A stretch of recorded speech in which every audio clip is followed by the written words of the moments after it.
It's really hard to have the 12th Doctor be your favourite Doctor and also be a Big Finish fan, because the 12th Doctor really does not get much airtime from Big Finish productions. There was a short trip in 2019 written by Ben Tedds from the Paul Spraggs Memorial Competition. There's the 12th Doctor Chronicles Volume 1 in February 2020, starring Jacob Dudman as the 12th Doctor. There was another one in 2021 called Time Jacked, which starred Bhavnishna Palmer as Kira Sandstrom, who works at the Time Agency. And then now, literally 2.5 years later, we get the follow-up story with the 12th Doctor and Kira Sandstrom now, with Jacob Dudman and Bhavnishna Palmer in a follow-up Chronicles set called You Only Die Twice. God, it took 2.5 years, but we finally got some more 12th Doctor goodness from Big Finish. This is a set of full cast audio dramas, which follows the adventures of the 12th Doctor, who gets recruited into the Time Agency by Kira Sandstrom, because because basically he is in Series 10 territory. He is in a bit of a vulnerable emotional state now after the events of the Monk trilogy, having lied to Bill. He is basically reconsidering his life right now. He's using unit technology to basically roleplay a bunch of alien invasion scenarios to try and find out who he is now. He's struggling, but then all of a sudden Kira Sandstrom just turns up with her vortex manipulator, slaps one on his wrist, and then they go to the Time Agency, where the Time Marshal, who is voiced brilliantly by Jason Owoga, with the most beautiful voice, you'll hear it in the next clip, recruits him in order to take down a arms dealer who has got a massive, basically a weapon of mass destruction, which also makes up the security of his base. This arms dealer is about to retire. This quartermaster, the Time Agency, wants to bring this guy to justice, so recruits the Doctor to help Kira Sandstrom in order to take down the Quartermaster. The Time Marshal and Kira give the Doctor a briefing. Here's a clip from Sunstrike. We received intel about a device in his possession, the Keystone, a doomsday weapon of unimaginable power. Vague doom of the worst kind. I take it you've managed to find out more than unimaginable power? Well, it's... Strictly need to know. And all you need to know is the Keystone is locked away in Sunstrike. Statement piece and security system rolled into one. Who needs a bank vault when you've got the corona of a private star? But you lot are time travelers. Why not just pop in and grab it? There's some sort of shield. Even your TARDIS couldn't put a dent in Sunstrike security. Other agents have attempted the jump, but... Hell of a sunburn. So we'll have to go old school. Trouble is, the Quartermaster never leaves, and he never has visitors. Until now. We intercepted this holotape sent to every warlord and kingpin in the Trigalactic. You are cordially invited to my first and final grand weapons auction. More than that, my retirement party. I open my home to you. Invitations with access codes to follow. Not just one supervillain. A party full of supervillains. Supervillains on a shopping spree. This is our only chance. Infiltrate the Sunstrike auction and retrieve the Keystone. Infiltrate how exactly? We haven't got invitations, so we'll have to pose as staff. We've prepared cover stories for the pair of you. You'll have 1 hour to familiarize yourselves with them before Boring! What are you doing? Taking off the training wheels!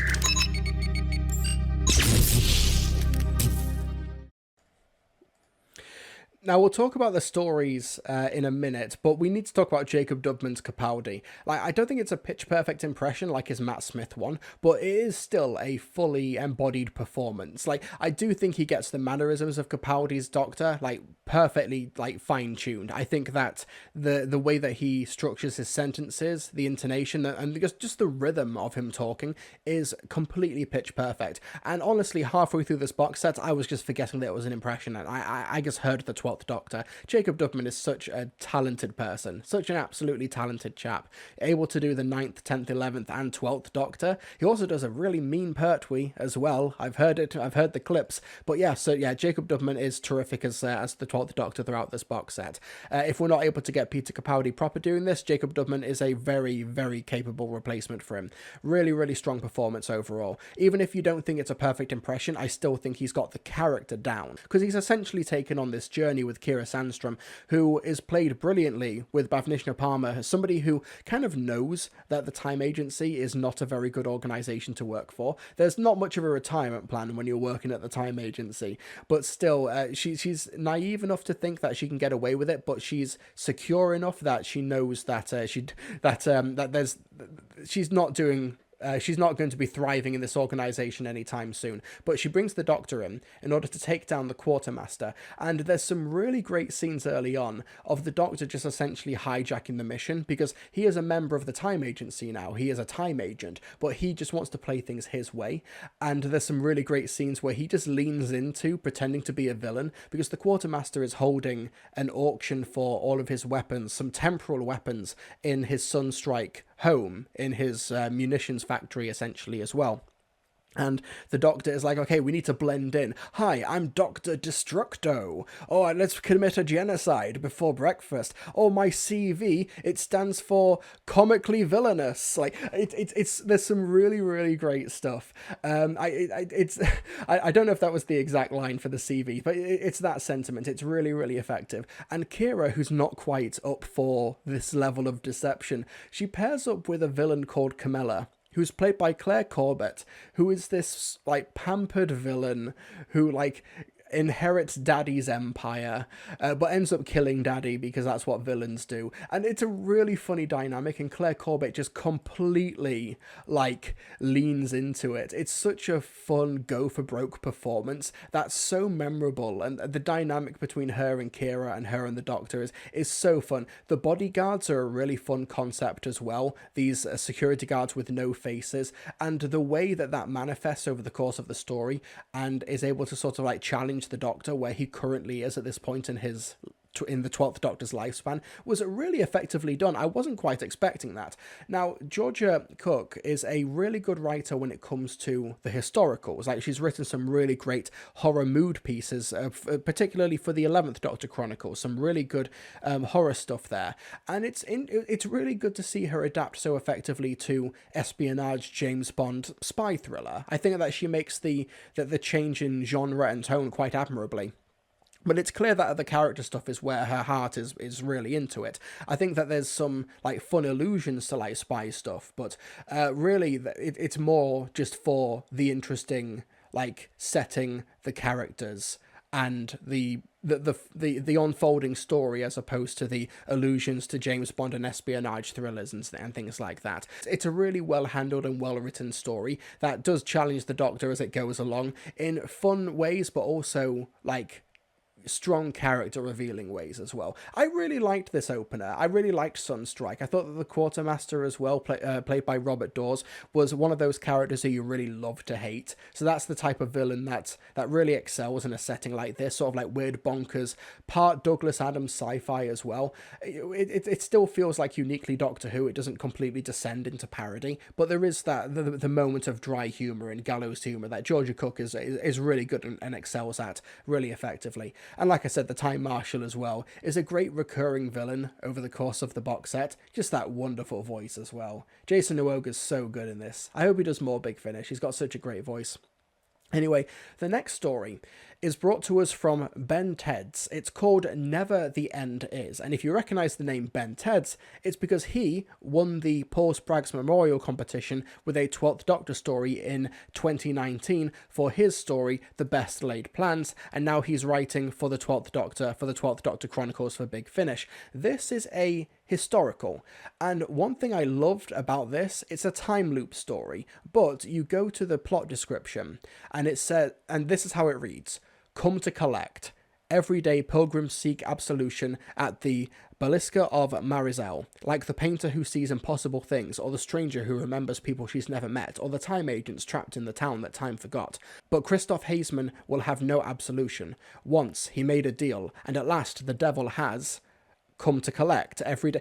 It's a time loop story, and that even extends to this really fun blurb for the plot synopsis and the about section, and on the back of the box as well, if you got this as a physical copy. That's really clever. I like that a lot. That's some really fun meta humor as well that goes into the story. We're in Germany in the 17th century, and we have real-life painter Christoph Haseman, who apparently actually made a deal with the devil. You've also got Eleanor, priest in the town. She is facing the same day over and over again in order to stop the devil from claiming Christoph's soul. It's been 9 years, and the devil has come to collect because Christoph Haseman wanted inspiration for his art, did a deal with the devil, a blood pact essentially, in order to get more inspiration, which the 12th Doctor is just not a big fan of. He just, why don't you just look out the window? Why do you have to make a deal with the devil for inspiration?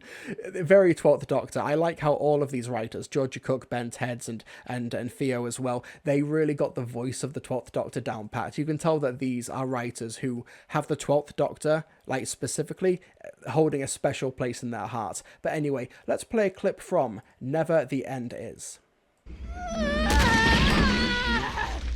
Where are they? They should be here. He should be here. Hello again. You. I know you. Why do I know you? You'd remember a bit better without the knife. We're here to help. Why should I trust you? Because Christoph's in danger, and the devil is coming tonight. Much better. You know, people seem to like telling me their name. So what's yours? Eleanor. Who are you? I'm Kira Sandstrom, and you can call him Agent Doctor. Do not, under any circumstances, call me that. We work together. He's my Supervisor. intern. Oi, who's driving? The way you prattle! And all the while Satan schemes! So cut to the chase. Tell me, Eleanor, what time is it? It's 7... I'm asking her. It must be just past dawn. See, that's where you're wrong. That's where everything's wrong. That is a setting sun. Your little detour in the TARDIS must have displaced you in time by, half a day? That's how you knew where she'd be. Christoph would have been here this morning. And with his guardian angel turning up tardy, Christoph ended up in the slammer. Someone wanted you 2 steps behind, Eleanor. Then, my divine mission. I have failed. This mission. When we came in, you were looking for something. Christoph's art. The sketchbooks and canvases he took on his long pilgrimage. He's been working remotely. Must be the only way he can calm the visions. The Inquisitor's men would have taken them. Not all of them. Anyone else notice how the wallpaper's peeling?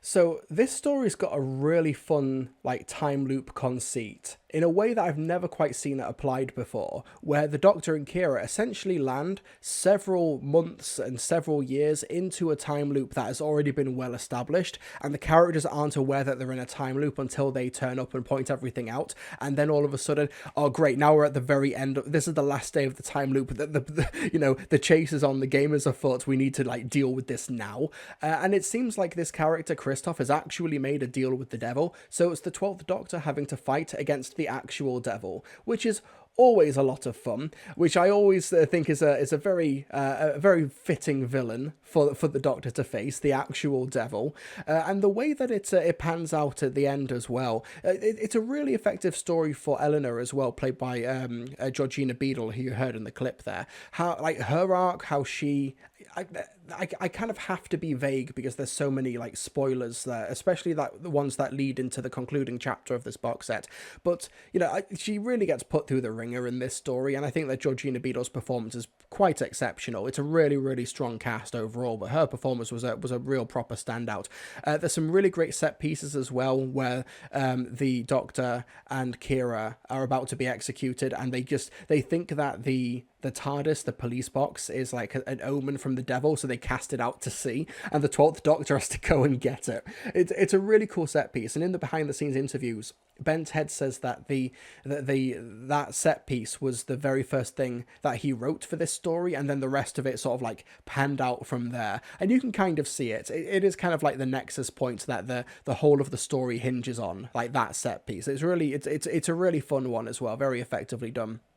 Now, I'm normally not a massive fan of the historicals for these 12th Doctor Chronicles, but this one I thought was pretty endearing. The threat is really interesting. The actual main antagonist of this story and of this set overall is a pretty obscure Big Finish exclusive villain from a box set that I've never listened to before, so that might have lessened the impact for me. I'm sure if you're like massive fans of the Diary of River Song early days sets from like years and years ago, then maybe you'll be like Leonardo DiCaprio pointing at the TV when they turn up. For me, that didn't really impact me at all. I just thought this was another villain that the Doctor just happened to know about, and then like it's kind of like how the Doctor already knows about the Weeping Angels in Blink. It doesn't matter if he's already had previous interactions with them or encounters with them before. For the audience, they're still able to engage with it.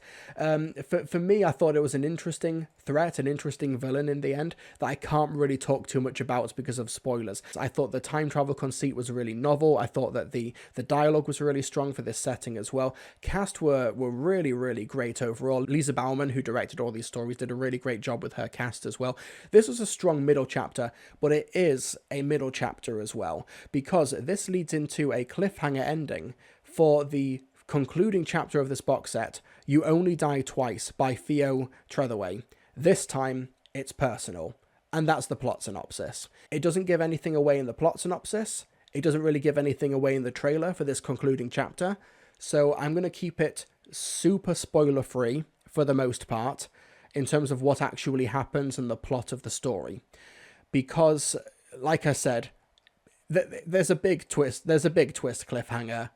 This story leads into the next one. It's clearly like a big 3-part continuous story. Sunstrike, Never the End Is, and You Only Die Twice take place essentially in real time over the course of 3-ish hours. I've got to be completely honest. For the first half of it, maybe like the first 2/3 of it wasn't jibing with me at all. I wasn't on board with it. The character turns and the reveals and the stuff that made you reflect on the previous 2 stories, I felt like it didn't earn that. I felt like it didn't earn the twists. I felt like it didn't earn the character development and the revelations and stuff. I felt like this isn't working. This doesn't fit. I'm not on board with this. Then the 3rd act happened. And then it plays its hand. And then everything made sense. And I was back on board with it. It was such a roller coaster to listen to because I didn't think it was working. And it turns out that Theo played me like a violin and then cut my strings in the 3rd act, because I don't know whether I was meant to feel that, but that sort of discontent, that sort of something's not quite right here, whether intentional or not on Theo's part, it plays into making this a really strong and satisfying concluding chapter. This really worked for me. There's also a time agent character here called Feb, played by Maggie Bain, who is such a novel idea for a character. I'll briefly touch on the character of Feb, but they're essentially a gender nondescript time agent, played by a non-binary actor, who has been split up into hundreds of different personalities for every day of the year in order to effectively do their job at the time agency. And the performance is so strong, the concept is out there sci-fi, and I loved it. It's bonkers but so fitting. I loved it, and Maggie Bain's performance was so endearing and heartbreaking. I hope Maggie Bain does way more stuff for Big Finish. And they also play another character in the story as well, with a completely different accent and a completely different voice. But when I heard that multi-rolling in the credit that Maggie Bain played those 2 roles, I was like, okay, this is one hell of an actor. So good. I loved it an awful lot. But yeah, like I said, this is a 3-part story, and for the first half of You Only Die Twice, I was worried that it wasn't working. It wasn't, the character developments and the twists weren't earned. They didn't add up. and then it drops the other bombshell, it splits the other atom, and then it adds up and makes sense. This is indisputably a 3-part, one long continuous story, but there's incredible cohesion to it all as well. Massive shout out to Max Kaczewski, who's the script editor for this. He also wrote some of the 11th Doctor Chronicles as well under Alfie Shaw. And honestly, it's incredible that he was able to like make this such a cohesive box set. I listened to all of this from beginning to end on a 3-hour drive on my way to a location shoot last week, so I listened to the full thing from beginning to end, and it's a very satisfying trilogy. I really liked You Only Die Twice. It's great that with these Chronicles ranges, as also with like the 10th and the 11th Doctor over the past couple of years as well, that they're able to take these up-and-coming new writers like Georgia, like Ben, like Theo, and really do these like experimental, long-form stories.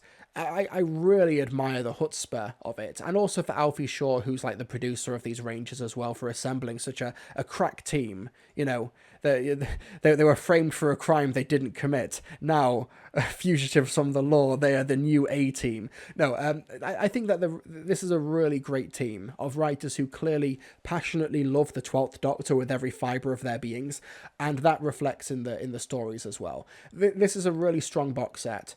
And I don't think that Jacob Dudman is like a downgrade from Peter Capaldi. This is like an incredibly well-formed and fully formed 12th Doctor performance. Bhavnishna Palmer's performance over the course of the box set as well is really, really, really well handled. There's like a genuine arc that takes place over the course of the story, and I'm glad that it's so good, because like I remember liking Time Jacked when it came out in 2021, but I don't remember anything about Time Jacked. Like I remember liking it, but I don't remember anything that happened in there, unfortunately. Thankfully, you don't need that prerequisite for You Only Die Twice. You just need to know that this is a time agent who has already met the Doctor before, and he's got a bad relationship with the time agency. That's kind of all you need to know.